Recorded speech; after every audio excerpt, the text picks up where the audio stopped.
Hello everyone, go back to my YouTube channel. This is me Avishkar, and today we have the brand new Pulsar N160 with us, and this is the brand new Pulsar which Bajaj has added to its Pulsar lineup. So ये जो bike है, this comes with dual channel ABS, same looks as the N250, and believe me guys, this is gonna be a game changer in the 160cc market. And आज के इस video में हम इसका एक डिटेल्ड राइड रिव्यू करने वाले हैं. मैं आपको बताऊंगा कितनी बेहतरीन है ये नई N160, and वीडियो के अंत तक बने रहिए because you seriously don't wanna miss out. So let's start with the video. Let's get started. So let's first start with the walk around, and you have to say this bike looks very similar to the N250. Front की तरफ से भी, overall body की तरफ से भी, and why not, because this is a sibling, smaller sibling of the N250.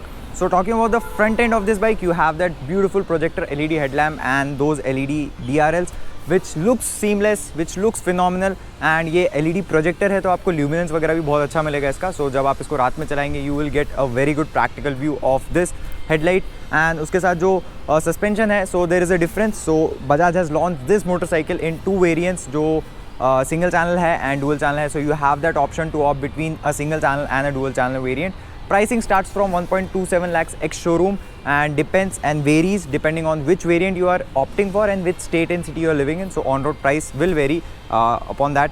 and जो dual channel ABS है वो हमारे पास है. this is the black variant, black dual paint scheme के साथ आता है ये. this is the flagship variant, dual channel ABS के साथ आता है.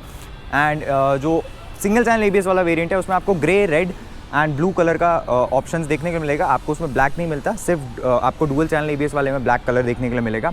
And there is one more difference between the single channel and dual channel ABS variant is that front suspension आपको डुअल चैनल ABS वाली पल्सर जो हमारे पास है उसमें आपको 37 mm का टेलीस्कोपिक सस्पेंशन आगे की तरफ देखने के लिए मिलेगा. बट सिंगल चैनल ABS वाली में आपको 31 mm का ही मिलेगा. सो उससे प्रैक्टिकली क्या डिफरेंस आएगा कि स्टेबिलिटी इस वाली डुअल चैनल ABS वाली वेरिएंट का थोड़ा ज़्यादा रहेगा in terms of front end comparing to the single channel variant. But depends, अगर आप उतना ज़्यादा एक्सट्रीम राइड नहीं करते you will not gonna feel any difference between both of these motorcycles. But as we are gonna review it, we are gonna review this beautiful dual channel ABS variant. and now again coming to the front end, you have that beautiful alloy wheel at the front, 100 section tire from MRF at the front, 300 mm disc brake taken care by Gramica calipers which works flawlessly. so Gramica जो calipers है उसको F and N250 में भी Pulsar use की है. Performance wise काफ़ी अच्छे हैं, मैंने थोड़ा गाड़ी चलाया था. It's like braking is pretty fine, engine is quite refined, clutch feels like a feather clutch in my opinion.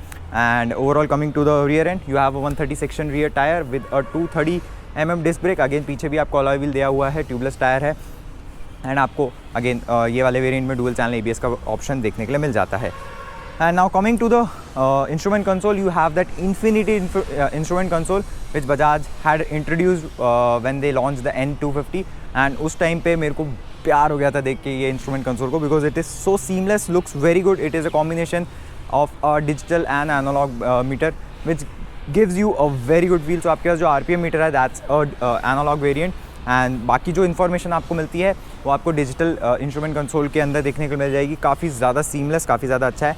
And this gives you that you know actual fuel consumption, trip, odo, time, कौन से gear पे हैं आप, कितना आपको kilometres बचा है, कितने फ्यूल में आप कितना टाइम जा सकते हैं, and stuff like that. So this gives you all kind of information.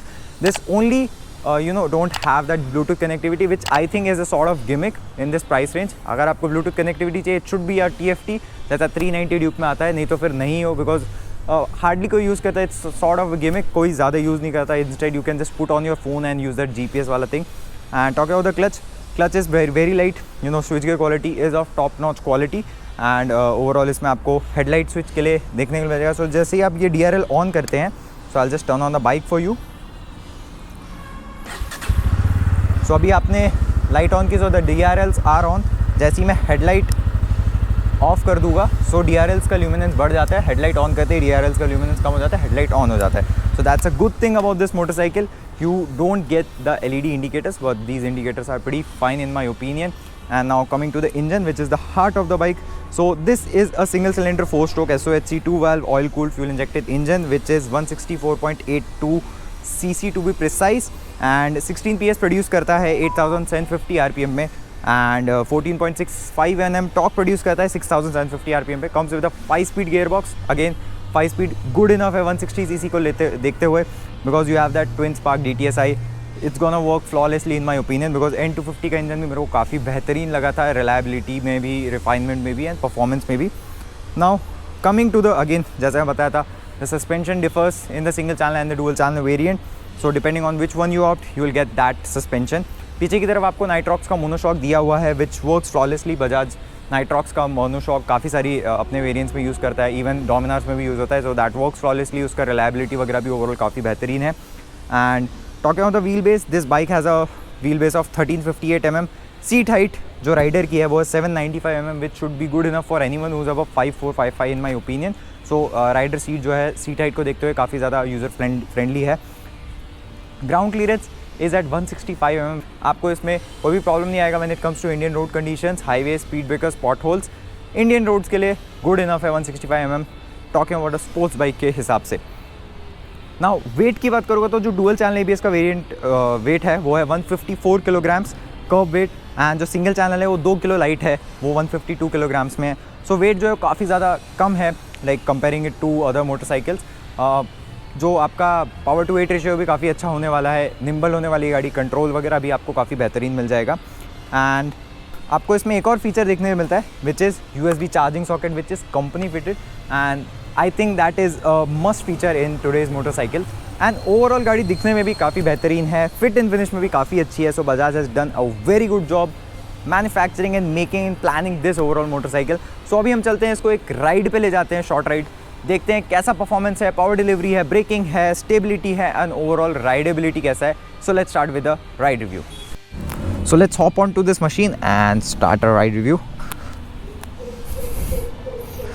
So this is the Infinity console which I was talking about. Sorry, it's raining a bit in Pune and I'll just turn on the bike. And as you can see, this looks very beautiful, very flawless in my opinion. आपके पास RPM metre जो है वो analogue का है. You have that red line over here above 9000 RPM.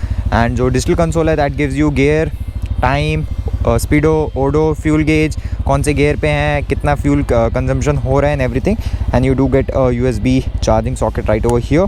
This is a metal tank which feels premium in my opinion. Pulsar also is in 3D, काफ़ी premium लगता है. And headlight on off आप right वाले switch से कर सकते हैं. Indicators, horn is also pretty fine. Pass light switch भी आपको काफ़ी अच्छी क्वालिटी का देखने को मिलता है. So let's start.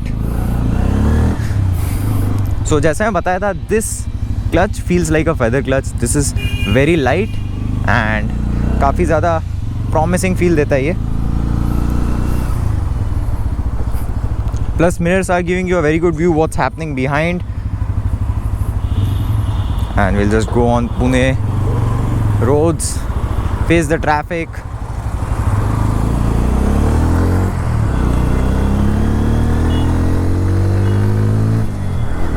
So this bike comes with a underbelly exhaust, and जो exhaust है वो sound wise काफ़ी ज़्यादा बेसी तो नहीं बोलूँगा मैं, but it sounds like a bass and जो refinement का mix and match होता है उसका काफ़ी अच्छा combination है. and overall जो गाड़ी का handling है वो भी काफ़ी अच्छा है. so you don't get a clip on handlebars as such, but इसका जो handlebar है these are normal handlebars इसका, लेकिन posture जो है वो थोड़ा clip on जैसा है. so आपको sporty feel आएगा. so as you can see थोड़ा सा ऐसे दिया हुआ है इन लोगों ने which gives you that sort of clip on feel. and mirrors काफ़ी अच्छे हैं, काफ़ी बड़े हैं. console looks flawless in my opinion. plus जो sitting posture है, जो foot pegs है those are at around थोड़े से पीछे 90 से. and जो handlebars है अगेन जैसा मैं बोला it feels like a clip on, but उतना ज़्यादा झुकना नहीं पड़ता आपको आगे. so it's more or less very comfortable in my opinion. and second thing, जो इसका सीट है वो राइडर सीट काफ़ी ज़्यादा अकोमोडेटिंग है. So you do get that comfort when you will B riding this bike. And थोड़ा सा clip on जैसा फील दे रहा है तो आपको काफ़ी ज़्यादा स्पोर्टी फील आता है. सो अगर आप इसको थोड़ा मन करे आपको कि स्पोर्ट्स बाइक वाला, तो this will give you that feel as well.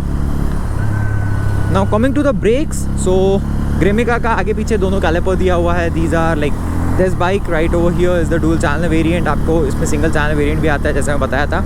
And breaks जो है काफ़ी बढ़िया से काम करते हैं. So dual channel ABS works flawlessly in my opinion. So अभी जो रोड है वो भी I don't know if you will be able to notice, but road जो है वो गीली है. Reason being it's monsoon in Pune and थोड़ा थोड़ा बारिश भी हो रहा है. So brakes are working pretty fine in my opinion. Pickup जो बोलूँगा, पिकअप बहुत बेहतरीन है इस गाड़ी का. सो अभी हम 4th गियर पे हैं and we are under 4000 rpm. No knocking as such what you find in KTMs and everything. And we'll take a U-turn from here.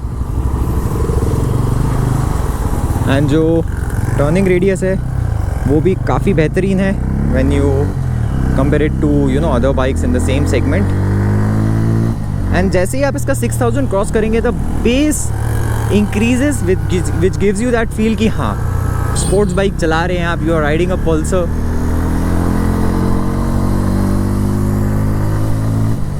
Plus stability wise भी गाड़ी काफ़ी अच्छी है, suspensions are working flawlessly.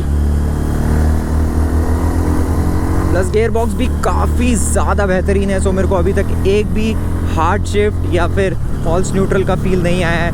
So 5th gear पे आ गए हैं हम and we are at around 4500 rpm. Still no knocking. अगर मैं इसको थोड़ा और कम स्पीड पे भी ले जाऊँगा, will just check 5th gear पे कितना कम स्पीड पे इसका नॉकिंग आता है. So we are around 2500 rpm as of now and there is still no knocking effect. So that is such a great thing. So low end torque जो है और low end performance जो है काफ़ी बेहतरीन दिया है पल्सर ने. Even on 3000 rpm there is still no knocking and we are at 5th gear. So that is something which is lacking, usually lacks in sports motorcycle. So Bajaj ने उसमें काफ़ी बेहतरीन काम किया है. So आप इसको 3000 rpm से लेके all the way up to maybe 8-9000 rpm तक ले जा सकते हैं without any problem at all. सो वो काफ़ी अच्छी चीज़ है. आपको सिटी में जब आप चलाएंगे तो आपको बिल्कुल भी टीडियस जॉब नहीं रहेगा. आपको बहुत ज़्यादा गियर नहीं शिफ्ट करने पड़ेंगे. It's gonna be a very seamless, very convenient riding for you.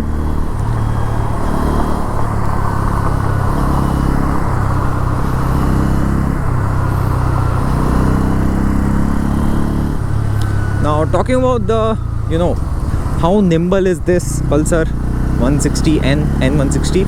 So this is pretty lightweight and जो गाड़ी का पोस्चर वगैरह भी है वो भी ऐसा है कि आप इसको ट्रैफिक में आराम से फिल्टर थ्रू कर सकते हैं. आपको ऐसा सच कोई प्रॉब्लम नहीं आएगा. And you also won't feel any stress on to your wrist as such जब तक आप बहुत ज़्यादा लॉन्ग टूर नहीं करेंगे. बिकॉज अगेन थोड़ा सा स्पोर्टी फील देता है ये आपको, तो आपको उसमें थोड़ा कंफर्ट सेक्रीफाइस करना पड़ सकता है. But let's say again it totally depends आपको किस टाइप की बाइक चाहिए. if you are looking for a proper sports postured motorcycle then you'll have to sacrifice upon your comfort. but let's say you want a comfortable motorcycle then you have to sacrifice upon the sports posture जो clip-ons usually देते हैं.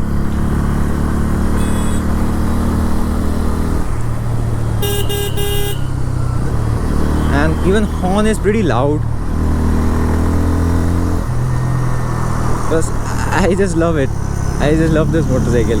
It's so easy to control, it's so easy to ride in the city. It's like I am used to ride a Duke 250 and you have to continuously keep on changing gears onto that machine. Reason being it gives you that knocking effect whenever you are on a higher gear at a lower speed. But that is not happening with this motorcycle, which is amazing. And at the price starting at 1.27 lakhs ex showroom, this makes it one of the most preferred motorcycle in Indian market.